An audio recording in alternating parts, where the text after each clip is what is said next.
Good morning. Today we have a wonderful guest, Ellen Mata from Northpark Presbyterian. We've got Captain Brian here.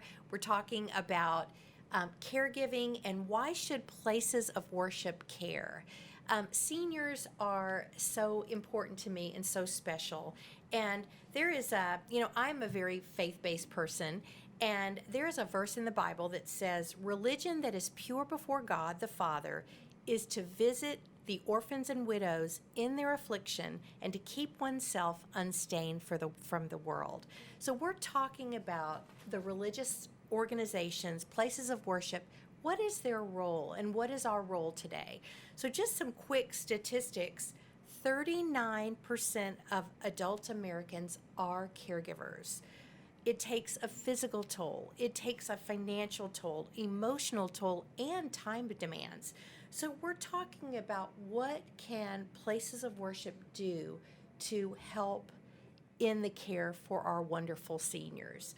So let's talk about what you do, Ellen. Tell us just a little bit about you. Great. Thank you so much for having me today. One of our ministries is called Casa de Vida, and we are a respite care program for families that have a loved one living with dementia. It's a once-a-week program before COVID. Our on-campus program was once a week for 4 hours. So the family member could drop them off at Casa. They knew they were well taken care of. We had 1-to-1 volunteer ratios with each participant and that walked with them through the day. And it was a year-round program.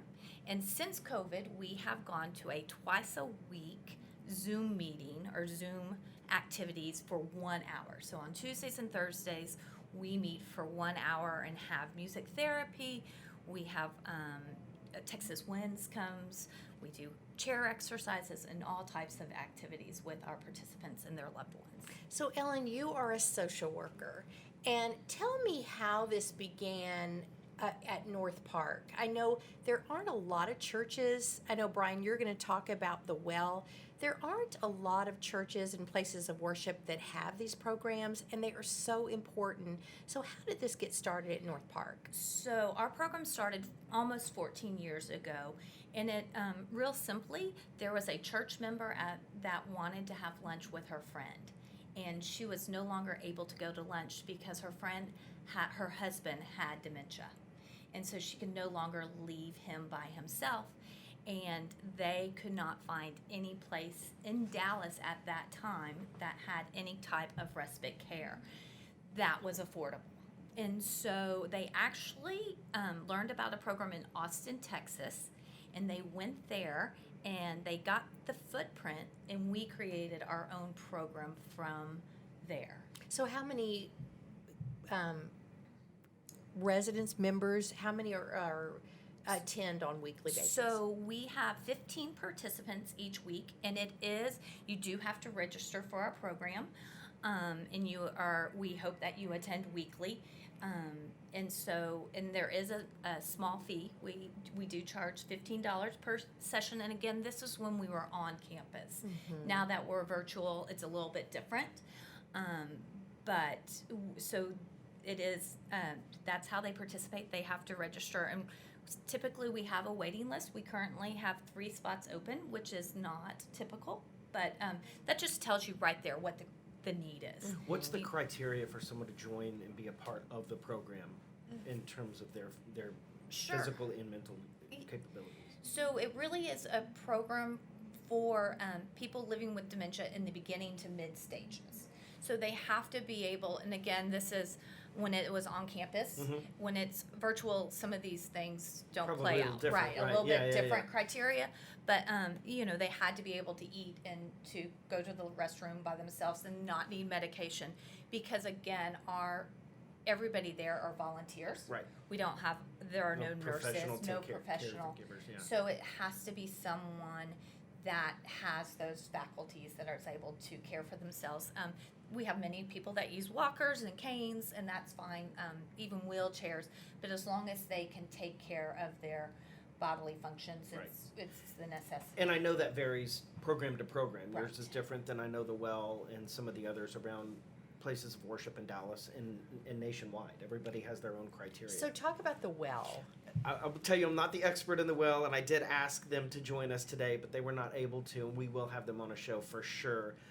It's at Temple Emmanuel, and it's a very similar program to yours. I know that through Cambridge Caregivers, we have caregivers volunteer at the well, That's awesome.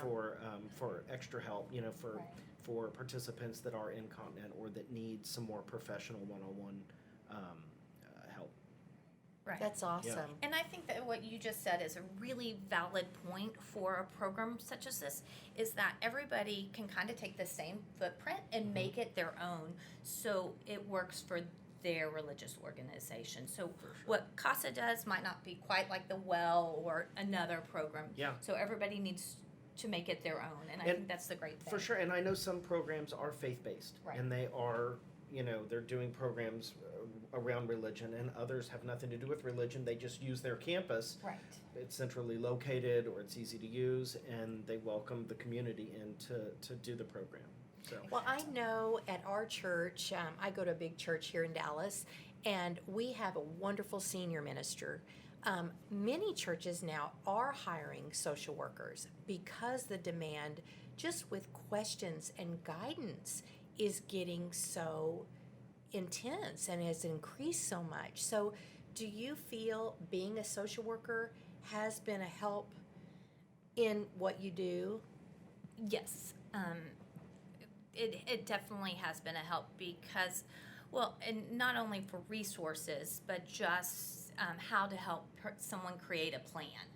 And again, I think that's one of the nice things about these respite programs is because it's a easy, gentle step in the progression of the disease.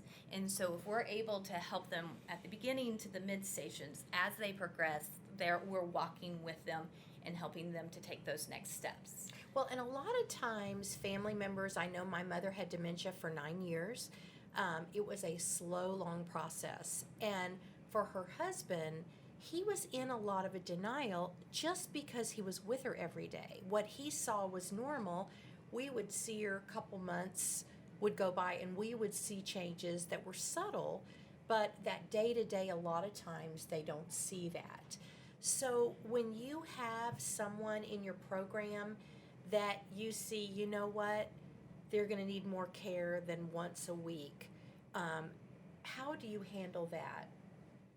We, again, and every program might handle it different, but what we are able to do, because we also have a support group for our families, and so again, it's walking them with the process. And I will say, we are able to have for every participant one volunteer, which makes a huge difference. Yes. So when they are making these small changes, or you see something, if you have the same volunteer each week, you're able to see those changes, and so then we can bring them up to the family member and say, hey, we've noticed this. What have you noticed? And so we can begin to open those conversations and have them with the family. We were talking a little bit about the people that you trust. When you have an issue at home, you're going to call your lawyer, your accountant, or clergy, right? And so when people call their church and say, hey, I need a break. Right. I've got to go to grocery shopping. I'm doing this, that, and the other. Where do I take mom? Where do I take dad? Right. And to have a program like that's fabulous. So It really is a gift. yeah. And- it really is a gift to the whole family. Right, and I will say sometimes when you talk about programs such as this, it can kind of be daunting.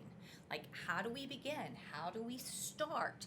I think our volunteers have just as much fun as our participants. Yeah. We are having such a great time. It truly is my most favorite part of the week, whatever we're doing. And so I think one of my biggest messages is always to other organizations that are thinking about something like this is it's not as scary as you think. And there are so many people that will help walk you through this program and how to start it and how to create it. And I So think that's what a would gift. you say if somebody at church did call, or a synagogue, and said, we want to start this program? What is our first step?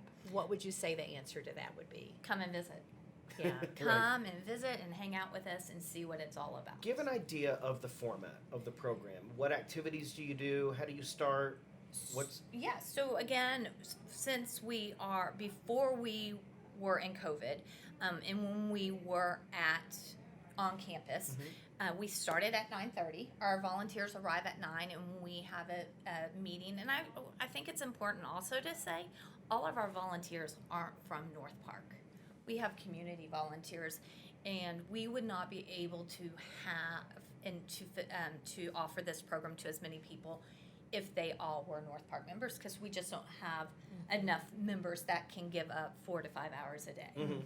And so I think that is an important part of our program, is that they are there. But our program starts at 9:30. We have some greeters that actually go out to the car and greet the participants, and so the loved one does not have to come into the building.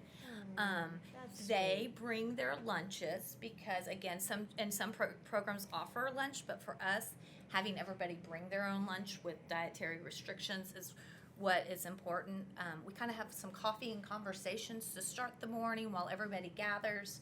Then we have some volunteers that come in and we do a sing-along. We have chair exercises. Then we always have a theme for the day and some kind of mind activity or exercise rather that goes along with the theme. And then we have a program, whether it's our music therapist, the Texas Winds, different people from the community that come in and share their talents. We all eat together, and then we end the day with bingo, because everybody loves bingo, and we candy is our prizes, and everybody loves a little piece of chocolate. And then the loved one just drives their car up, and we take them to their cars So at simple. 1:30. I know that it sounds like a Mother's Day Out in reverse. It's a daughter or That's exactly what it spouse's is, day out. And what a wonderful program. So many people want to help, but they don't know where to start. So here in DFW, North Park, the Well, what great ways to volunteer and give back and make such a difference. We talked about our seniors in nursing homes, or our seniors that are at home may have been the crosswalker that walked you across the street when you walked to school, or your school nurse, or maybe your youth pastor at church growing up. So we want to give back, and it's important. It's our duty. Come full circle. Right. Yes, it Yeah. does come full exactly. circle. Well, I want to talk too about the Stephen ministry. I was doing some research on how the church and places of worship can help. Stephen's ministry is more one-on-one. So somebody is trained to go into the home and just provide companionship, whether it's grief of the loss of a loved one. But that's a wonderful program. It's the Stephen Ministry. Many churches in North Texas provide that ministry. There is a training program. That's something I would recommend if somebody wants to volunteer. They don't feel comfortable doing the day program. Maybe something this could do on their own schedule is an idea. And then just senior ministries in general. I know our church, we have a senior adult choir. So I'm in the choir at my church, but there's a senior choir as well. There are activities. They may go on a bus trip to the zoo, or there are lots of opportunities at places of worship to get your loved one involved. Maybe they don't have dementia, but they are just isolated. Yeah. Right. And they just need They need the activity. they need activity and they need community. Right. And I think they also need security, because you know everything going on, and it's so much easier for other people to walk in the moment with your loved one. And so, even if you're scared a little bit, like, I don't want to burden anybody, people are so glad to have you there. They want you there. And I think that sometimes when you're going through the process, you're like, oh, I don't want to burden anyone, and to see them. And I think it's so important to have them do that. It's to walk definitely a there. great outlet. It is. Engaging with a family member Right. is wonderful, but they also need other companionship Right. and engagement with, Right. with the community. And And I think too, there's some seniors. I got a text message. We do our pajama drive. Brian, I know you're going to be involved this year, and I'm so excited really to raise awareness to the needs of our homebound seniors. And I got a text message yesterday, Joe, I've got some neighbors that need coats in 3X and 4X. They are cold and have nothing to wear. So those sizes you can't really find at Salvation Army or the Goodwill or Right. Target. So, reach out to churches. Churches do a coat drive, do a blanket drive. I know that there's several that do the Christmas blanket drives, which I think are incredible. Come up with something on your own. Talk to your Bible study members. Let's do something together as a place of worship, as a group that worships and serve others. Right. Get involved. Get involved. I know.